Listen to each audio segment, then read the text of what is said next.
सातवें दीक्षांत समारोह का आयोजन हुआ, जिसका शुभारंभ राज्यपाल गुरमीत सिंह और सीएम धामी ने संयुक्त रूप से वर्चुअली माध्यम से किया। यूओयू सभागार में आयोजित समारोह में एक मेधावी को कुलाधिपति स्वर्ण, 27 मेधावियों को स्वर्ण पदक और 18,052 मेधावियों को उपाधियां दी गई। सामाजिक क्षेत्र में काम करने वाले 3 लोगों को डिलीट। देश का पहला राज्य उत्तराखंड हो गया है कि अब जो डिग्री डिजी लॉकर के माध्यम से भी अब छात्रों को दी जाएंगी। दूसरी बड़ी बात यह है कि जब से हमारी सरकार बनी है तो आपने सभी विश्वविद्यालयों से आग्रह किया है कि सामाजिक क्षेत्र में जिसने भी कोई अच्छा काम किया है ऐसे लोगों को भी हम डीलिट की उपाधि देते हैं। कैबिनेट मंत्री गणेश जोशी रायपुर के सरखीत पहुंचे, जहां उन्होंने हाल में आई दैवीय आपदा को लेकर अधिकारियों के साथ समीक्षा बैठक की। इस मौके पर कुछ विभागों से मंत्री नाराज देखे। साथ ही कैबिनेट मंत्री ने दैवीय आपदा में हुए लोगों के नुकसान की भी जानकारी ली और लोगों को चेक वितरित भी किया है। अधिकारियों की समीक्षा बैठक यहां पर की है और मैं उससे संतुष्ट हूं कि यहां एक आध विभाग को छोड़कर सबने संतोषजनक काम किया। जो प्रभावित लोग हैं उनको हम अन्यत्र स्थापित कर रहे हैं। इस कष्ट की घड़ी में पूरी सरकार इनके साथ में खड़ी है और शीघ्र ही शासन से मकान बनाने के लिए 8.5 लाख रुपया हम पर व्यक्ति को देंगे और मैंने अधिकारियों को निश्चित किया कि शीघ्र ही जो जमीन इनको आवंटित की गई है उसका संतुलन कर उसको ठीक ठाक कर और जितने नाप कर जितनी जमीन एक व्यक्ति को देनी है उनको दे दी जाए। अंकिता केस में आरोपियों के नार्को टेस्ट को लेकर कोटद्वार कोर्ट ने अपना फैसला सुना दिया है। कोर्ट ने तीनों आरोपियों में से एक आरोपी के नार्को टेस्ट को लेकर मंजूरी दी है।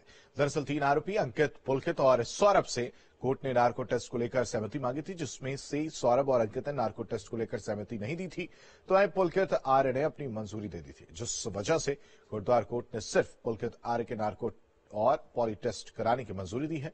तो बाकी के 2 आरोपियों की सहमति न होने की वजह से उनका नार्को टेस्ट या पॉली टेस्ट नहीं किया जाएगा। जांच कर रही एसआईटी टीम ने आरोपियों के नार्को को लेकर कोर्ट में अर्जी दायर की थी।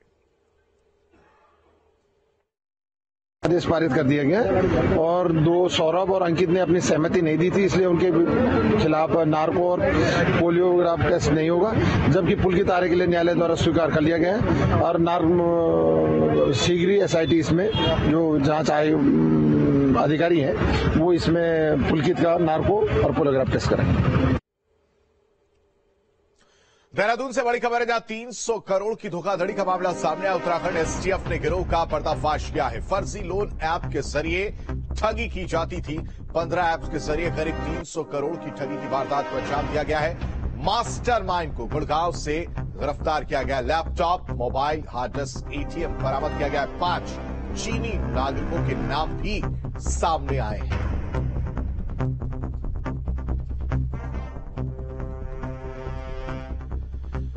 फर्जी लोन ऐप के जरिए पुलिस द्वारा एक चाइनीज लोन ऐप के बड़े घोटाले का पर्दाफाश किया गया है। हमारी एसटीएफ और साइबर थाने की टीमों ने इस काम को किया है।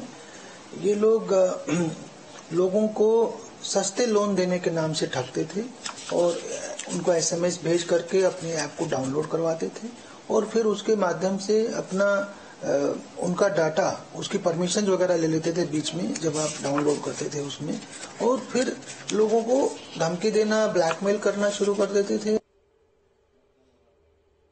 बॉलीवुड के आज से कलाकार राजपाल यादव ने नैनीताल में फिल्म की शूटिंग करने वो पहुंचे थे। इस दौरान उन्होंने कलाकार हेमंत पांडे की सराहना की है और राजपाल ने उत्तराखंड की खूबसूरती की जमकर तारीफ भी की। पैदा हुए थे तब ये हमारी जन्मभूमि थी। 2000 के बाद जो लोग जन्मे हैं वो लोगों के लिए उत्तराखंड है, हमारे लिए तो ये यूपी जन्मभूमि है। शाहजहांपुर में जन्मा हूँ। उत्तराखंड अपनी आज मौसी भूमि है, पहले अपनी एक जन्मभूमि थी। तो मैं तो इसको अपनी जन्मभूमि की तरफ लेता हूँ कि पता लगा माँ मौसी दोनों थे, उनके घर अलग अलग हो गए, तो मेरे लिए तो माँ मौसी का ब्लड एक ही है और मैं उत्तराखंड के लिए जो भी जीवन कर पाया करूंगा। रुद्रप्रयाग मुख्यालय में उत्तराखंड पत्रकार यूनियन जनपद इकाई की ओर से देवभूमि रत्न सम्मान समारोह का आयोजन किया गया, जिसमें कैबिनेट मंत्री सौरभ बहुगुणा बतौर मुख्य अतिथि शामिल हुए। इस कार्यक्रम में जिलाधिकारी मयूर दीक्षित सहित जिला स्तरीय अधिकारियों और बाकी अन्य क्षेत्र में बेहतर काम करने वाले स्थानीय लोगों को देवभूमि रत्न सम्मान से सम्मानित किया गया। मंत्री ने कहा कि पूर्व से ही समाज के बेहतर निर्माण में पत्रकारिता की अहम भूमिका रही। को लीड कर रहा है, तो कपड़ों के लिए नहीं कह रहा हूं, मैं हर उस उत्पाद के लिए कह रहा हूं जो उत्तराखंड में बनता है, चाहे वो फल हो, चाहे वो सब्जी हो। और इसी के साथ पार समाचार में अभी के लिए बस इतना ही।